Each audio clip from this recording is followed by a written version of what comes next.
আজ অনেক দিন পর মনের ইচ্ছা পূর্ণ হবে। অনেক দিন ধরে মোচার ঘন্ট খেতে ইচ্ছে যাচ্ছিল।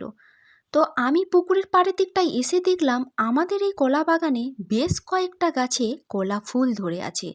কলা তো যা ধরবার আগেই ধরে গেছে, এখন ফুলটুকু পড়ে রয়েছে। এই ফুলগুলো এখন না পেরে নিলে খসে খসে সব ঝরে যাবে। তাই জন্য বাবুকে ডাকলাম ফুলগুলো কাটার জন্য। গ্রামের দিকে বাড়ি হওয়ার এই একটি সুবিধা, টাটকা তরতাজা শাকসবজি খেতে পাওয়া যায়। পুকুরে টাটকা মাছ, জমির টাটকা সবজি, গাছের ফল, তাই না বলুন? তো আমার তো গ্রামেতেই বাড়ি।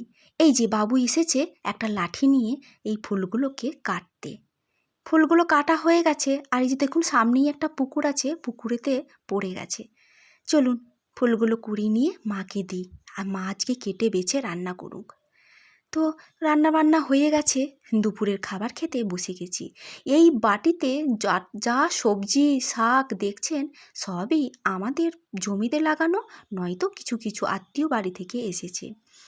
তো আজকে হয়েছে ডালের বড়ি দিয়ে একটা সবজির তরকারি, মানে ঝোল।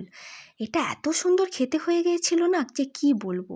এই যে ডালের বড়িটা দেখতে পাচ্ছেন, এটা বিউলির ডালের বড়ি। এটা কিন্তু আমার মা নিজের হাতে বাড়িতে বানিয়েছে। আহা, দারুণ খেতে হয়েছিল। এই রকম তরকারি পেলে মাছ মাংসকে বলবে সরে যা। তো আমি ভালো করে ভাতটাকে মাখিয়ে নিলে প্রথমে এক গাল খেলাম। আজ না ছোট মাছের মাখা হয়েছিল, এটা আবার আমার মায়ের খুব পছন্দের। ছোট মাছগুলো আমার শ্বশুরবাড়ি থেকে এসেছিল। মা বলল আজকে পেঁয়াজ কুচি দিয়ে মাখা খাবো। এই যে এখন খাচ্ছি মোচার ঘন্ট।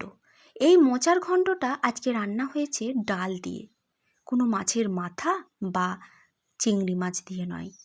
এই ঘন্টটা দারুণ খেতে হয়েছিল।